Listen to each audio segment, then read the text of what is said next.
Oi, gente, eu sou a Priscila de Paula e hoje tem mais entrevista no Mãe Sem Receita. Desta vez a gente vai falar sobre os desafios de ser mãe de muitos filhos. Mas eu não estou falando de 3 ou 4, não. Eu estou falando de 7. Ser mãe de 7. Aqui ao meu lado, a Juliana é a mãe de 7, que é a única que a gente conhece, né? Obrigada por ter topado. Obrigada a você pelo convite. Ai, que maravilha. Eu tenho que dizer que eu sigo ela no Instagram. E aí eu vi que ela postou que estava em São Paulo para um evento. Entrei em contato, ela logo respondeu e estamos aqui gravando essa entrevista. Toda pronta para um casamento, né? Tá linda. Obrigada. Conta pra gente essa coisa assim. Primeiro, o desafio de ser mãe de 7. Como é que você administra? São 7 filhos com idades diferentes, são trigêmeas ali. Isso, é. Como é que é isso? Eu tenho um de 21 anos, né? Um de 12, um de 9. Eu tenho trigêmeas de 7 anos e agora eu tô com um bebê de 10 meses. Administrar não é fácil. Exige muita disciplina, muita rotina, né? Eu tenho que estabelecer as rotinas de cada um e é muito difícil, não é fácil não.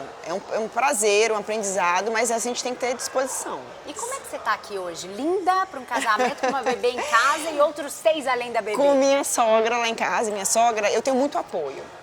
Eu aprendi isso assim na minha vida como mãe e é uma coisa muito importante. A gente pode e precisa contar com ajuda. Essa história de que mãe tem que dar conta de tudo sozinha não é uma coisa, é uma coisa que massacra a gente.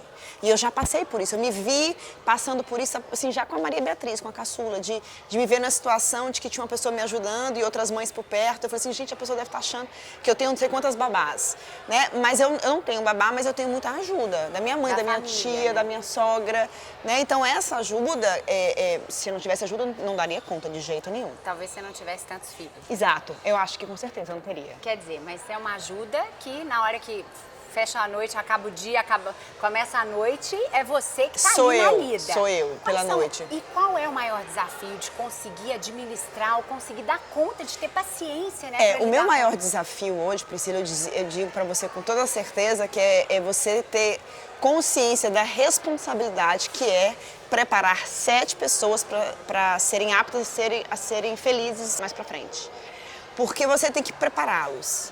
O dia a dia, o dar banho, o colocar comida, o fazer dever de casa, isso é desafiador, mas o que pesa pra mim, o que me preocupa, o que eu sinto pesar às vezes é tipo assim, eu tô sentindo ele mais frágil, eu tô sentindo que ele é muito tímido, eu tô sentindo... Então são esses desafios que você como mãe tem que mostrar um pouco do caminho, mas não pode fazer por ele, sabe, prepará-los. Isso pra mim é o maior desafio pra mim. E como é que você consegue? Como é que você dá conta? Você tem ajuda profissional? Você é uma Tenho. mulher sensível?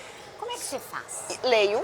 Eu estou lendo agora, inclusive, no avião lendo um livro que me passaram. Eu leio, eu procuro saber. E assim como você vai no oftalmologista, como você vai no pediatra, eu vou a psicólogo. Então, meus filhos, eles passam todos, sei lá, passam 4, 5 sessões. A psicóloga conhece, conversa. Fala assim, olha, Juliana, vamos por aqui. Teve um período que um filho meu, por exemplo, ficou com uma certa gagueira. E era puramente emocional. A necessidade que ele tinha de se expressar e às vezes ele não conseguia. Com o mundo cheio de gente, a casa cheia de gente, todo mundo acelerado, porque nós somos todos acelerados e ele não é tanto. Ele não conseguia se colocar. Então nesse momento ele fez um tratamento, sei lá, 1 ano, 2 anos, e naquele momento eu tive muita orientação. E eu procuro ter sempre orientação de psicólogos, É importante, entendeu? que a gente tenha essa humildade em reconhecer que um profissional, seja ele qual for, ele pode ajudar, né? Deve. A gente precisa entender muito isso, que a gente às vezes me perguntam muito, como é que você dá conta? E eu digo assim, quem disse que eu dou conta? Porque eu dar conta para muita gente é passar por aquilo na balada, né? Gente, eu choro, eu tenho vontade de sumir muitas vezes, é verdade, a gente grita, a gente erra. E o errar gera a desculpa, e eu acho que isso é um aprendizado para mim e para eles. Muitas vezes eu chego assim, filho, exagerei. Né? Ele já sabe, inclusive, o que é TPM, porque ele já porque a gente às vezes se excede. E eu acho que o correto é você falar assim, olha, filha, exagerei, peço desculpa por isso. Se a gente tenta passar essa perfeição, eles tendem a achar que tem que ser perfeitos também, e ninguém é. E aí, isso você está criando mais um problema. Claro. Entendeu? Os 2 filhos da ponta, o mais velho e a mais nova, são de pais diferentes dos 5 do meio. Isso, né? isso. Como é que você teve essa disposição para ter tantos filhos? Na realidade, eu digo que eu passei de 3 para 6 de uma vez só. Né? Eu tinha 3 meninos e eu queria uma menina de tudo que é jeito e eu fui fazer tratamento e nesse tratamento vieram trigêmeas. Então não foi uma coisa que eu programei, você sempre sonhou em ter muitos filhos? Me perguntam isso também. Não, eu sempre quis ter filho, maternidade é uma coisa que sempre norteou a minha vida, permeou a minha vida desde mais nova. Eu sempre brinquei de boneca, mas eu sempre cuidei de primos mais novos, então maternidade é uma coisa que sempre esteve muito presente. Então, mas eu passei de 3 para 6. Quando eu me separei e meu marido atual abraçou a minha família, você um homem abraçar uma família, né, uma mulher com 6 filhos, não é se pouca fosse coisa. filho meu, eu ia questionar a sanidade mental dele. E ele não tinha filhos. Então nós decidimos por ter a nossa, né, no caso. Ele queria muito. Queria muito. O sonho dele foi Aí você ser fez pai. pela relação, Sim. você quis ter mais um. Sim, sim. Com 7, outras mães abririam mão de uma carreira. Na realidade, assim, eu atuo com meu pai na empresa em casa. Eu vou a reuniões, eu fico assessorando, faço consultorias. Mas hoje eu estou mais mãe em tempo integral. E foi uma transição. Eu tive que aprender a lidar com estar fora. Fora, assim, não estou fora do mercado de trabalho, porque eu ainda atuo bastante. Mas o meu dia a dia hoje maior, meu trabalho maior é ser mãe de 7. E foi difícil? Foi. Fazer essa opção? Foi porque, assim, entender que eu estou trabalhando, eu digo que é um trabalho prazeroso, mas é mais cansativo e mais estressante do que o trabalho. Eu acho que a gente poderia dizer que é o maior desafio e também o maior prazer. Eu né? acho. E você agora com essa sua experiência, né, o fato de ser um caso incomum, Sim. faz com que você seja uma pessoa que as pessoas querem te ouvir falar, Sim, né? sim. E como é que você faz dessa experiência, como é que você compartilha essa experiência? Você faz palestras, você está lá no Instagram? Eu estou no Instagram, eu vou começar a fazer palestras, mas eu sempre gostei muito de falar. Sempre tive grupos de amigas, 30, 40 mulheres, em que nós nos reuníamos para poder conversar sobre diversos assuntos. E compartilhar, para mim, essa troca, essa conversa, para mim é uma coisa extremamente prazerosa, eu gosto disso. E o que tem acontecido no Instagram, que é o Mindset, ele tem me permitido não só ensinar, não só passar minha experiência, mas aprender bastante.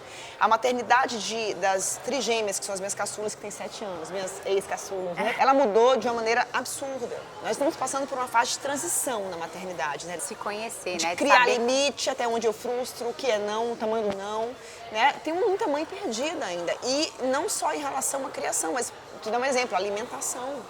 O que pode e o que não pode na alimentação mudou de maneira drástica de 7 anos para cá. Porque até outro dia, comprar caixinha de suco, por exemplo, era uma coisa ótima. Agora você pensa, né? 2 vezes, tem conservante? Não tem? Você já conhece rótulos de alimento. Sua experiência de mãe de 7 faz com que você se transforme numa pessoa que conhece muito assuntos, né? Da maternidade. Porque eu tenho contato com nutricionistas, com os pediatras, muitos psicólogos, e eu procuro me informar. É aquilo que eu te falei, a responsabilidade é muito grande. Então você tem que saber, você vai errar, né? Você vai ter coisas que você não vai saber como fazer, você tem medo, você tem angústia, sabe? Você fica assim, de vez em quando, poxa, será que... sem saber mesmo por onde você vai, mas você usa o bom senso como mãe. Claro. Eu li uma frase nesse livro que eu tô lendo, fantástico, que fala assim... Qual livro? Infância, a Idade Sagrada. Muito, muito interessante. E ele fala assim, a mãe sabe, no fundo do seu ser, o que tem que fazer. Mas hoje em dia segue um monte de teoria louca. Né? Porque se diz de tudo, pode, não pode, faz, não faz. Acho que a gente tem que ir muito por isso também, pelo que a gente acredita. A gente reconhece talentos nas pessoas, né? Às vezes uma pessoa tem um talento para um esporte, para música. E muitas vezes eu acho que a sociedade também exige da mulher que ela tenha experiência, ou que ela vivencie a maternidade. E às vezes a gente quer ter um por prazer mesmo, 1 ou 2, para que eles tenham irmãos. E você demonstra na sua fala que os 7, que você tem esse talento para ser mãe, né? Porque não são 7 filhos assim que você teve e que você está desatenta. Você está atenta, você está acompanhando, você está preocupada. Sim. Isso eu acho que as mães que querem ter filhos precisam ter uma postura ativa, né? A gente tem que ter com muita coragem, porque não é fácil. É muito cansativo, mas é muito prazeroso. Bacana. Obrigada de novo. Obrigada. Queria te dar um abraço.